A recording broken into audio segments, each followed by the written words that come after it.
नमस्कार साथियों, मैं आचार्य रमेश दसमान आपका स्वागत करता हूं मेरे इस वीडियो चैनल जिसका नाम है ज्योतिष दृष्टि।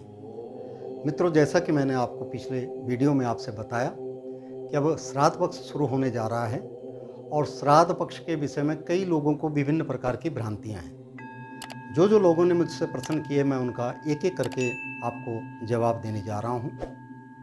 29 तारीख यानी 29 सितंबर से श्राद्ध शुरू हो जाएंगे। पूर्णमासी और एकादशी का पूर्णमासी और प्रतिपदा का श्राद्ध इस दिन मनाया जा सकता है। द्वितीय तिथि का क्षय है, इसलिए 1 तारीख को जो है द्वितीय तिथि को मनाया जाएगा और उसके बाद 2 तारीख को तृतीय स्वरूप मान करके, यानी श्राद्ध पक्ष का ये रूप जो है द्वितीय का श्राद्ध 30 सितंबर को मनाया जाएगा। 1 अक्टूबर को जो है तृतीय का श्राद्ध है और 2 अक्टूबर को चतुर्थी का श्राद्ध है। इस बार जो है चतुर्थी तिथि का क्षय है, इसलिए चतुर्थी तिथि को जो है 2 अक्टूबर को मनाया जाएगा। बीच में श्राद्ध ऊपर नीचे एक आधा पक्ष हो जाता है, बाकी निरंतर चल रहा है। अब लोगों ने जो प्रश्न पूछे थे श्राद्ध में कि आचार्य जी, आजकल क्योंकि दोनों पति पत्नी दोनों नौकरी कर रहे हैं और उसके कारण बस समय नहीं मिल पाता, तो क्या करना चाहिए। अब जिस दिन श्राद्ध है, वैसे तो पहला प्रश्न तो यह है कि यदि आपको समय मिलता है, 1 दिन का अवकाश लेकर के विधि पूर्वक स्नान ध्यान करके और अपने पितरों के निमित्त यह कर्म करना चाहिए। लेकिन किसी कारणवश यदि आपको नहीं छुट्टी मिलती है या नहीं समय प्राप्त हो सकता, तो आपको क्या करना चाहिए, दूध और फल लीजिए और थोड़ा उसमें आपने जो कुछ मिलाना है, खाद्य पदार्थ मिला करके ब्राह्मण को दान कर सकते हैं। जो आपके कुल पुरोहित हैं, आप उनको दे सकते हैं। फिर किसी ने प्रश्न किया कि मान लिया जाए परिवार में किसी की मृत्यु हो रखी है, तो क्या श्राद्ध हमें छोड़ देने चाहिए।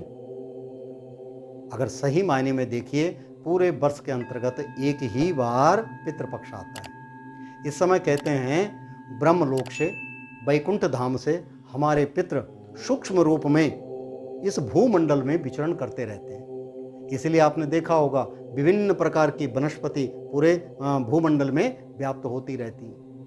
नई नई फसल, नए नए कार्य, नए नए स्वरूप बनता रहता है और पितरों को निमित्त हम दान करते हैं। तो ऐसे समय में ये 15 दिन का जो पक्ष है, प्रतिदिन भी यदि आप कुछ न कुछ दान करते रहो तो कोई नुकसान वाली बात नहीं है। परंतु जिस दिन विशेषतः आपके पितरों के दिन है, उस तिथि के अंतर्गत अगर आप अन्न धन बना सकते हो तो बड़ी अच्छी बात है, और अन्न धन नहीं बना सकते हो तो सूखा अनाज लेकर के अपने कुल पुरोहित को दे सकते हो। उससे भी जो है पितृ प्रसन्न होते हैं, रिक्त नहीं होता।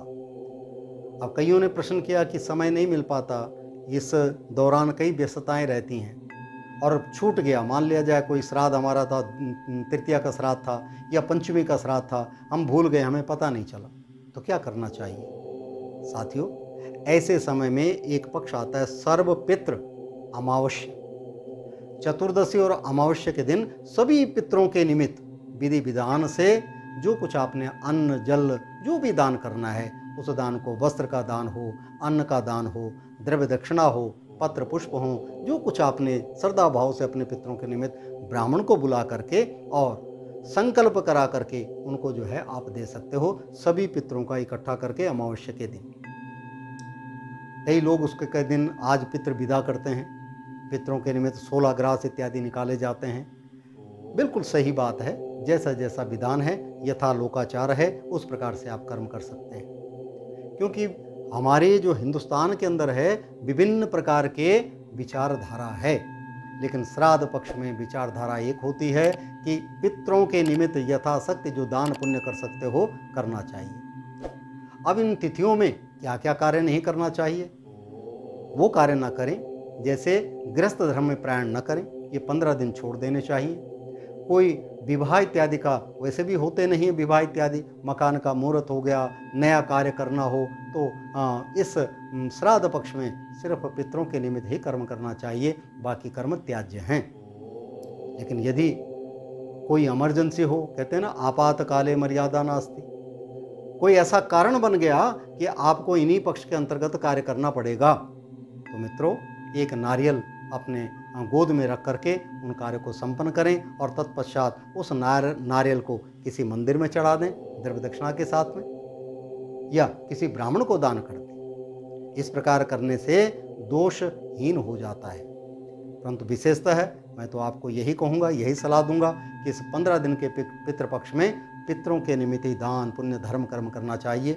गंगा जी में स्नान करना, तीर्थों में स्नान करना, ध्यान करना, तीर्थाटन करना और अनेक प्रकार के दान पुण्य धर्म कर्म करने से उन पितरों को भी मन प्रसन्न होता है, यथोचित कार्य होता है।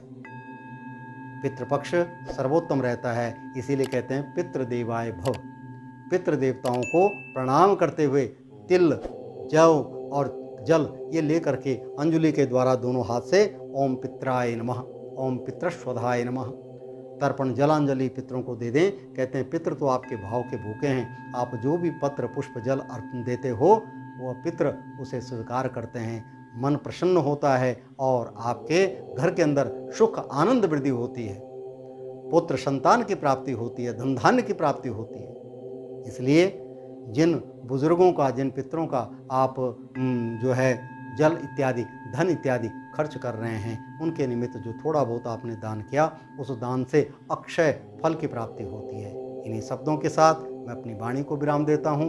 29 सितंबर से श्राद्ध पक्ष शुरू हो रहा है और ये श्राद्ध पक्ष चलेगा 14 अक्टूबर तक। 14 अक्टूबर को अमावस्या तिथि है। उस दिन कई लोग जो नज़दीक होते हैं, तीर्थ स्थान जिनके नज़दीक होते हैं, कुरुक्षेत्र हो गया, पेहवा हो गया, वाराणसी हो गई, गंगा घाट हो गया, ऋषिकेश हो गया, बद्रीनाथ, केदारनाथ, जिन धामों में आप जा सकते हैं, अपने पितरों के निमित्त परिपूर्णता के साथ में वहाँ पर दान पुण्य धर्म कर्म करें। आपके पितृ प्रसन्न होकर के आपको आशीर्वाद देंगे। शास्त्र में कहा गया है कि जो भी मनुष्य अपने पितरों के निमित्त दान पुण्य धर्म कर्म करता है, उनके पितृ उनको परपौत्र पौत्र और पुत्रवान करते हुए यशमान में वृद्धि करते हैं, धन धान्य की वृद्धि करते हैं, उनको अनेक प्रकार से आशीर्वाद दे करके उनके ऐश्वर्य वर्धन करते हैं। इन्हीं शब्दों के साथ अपनी वाणी को विराम देता हूँ। नए विचारों के साथ आपके समक्ष आएंगे। तब तक के लिए नमस्कार।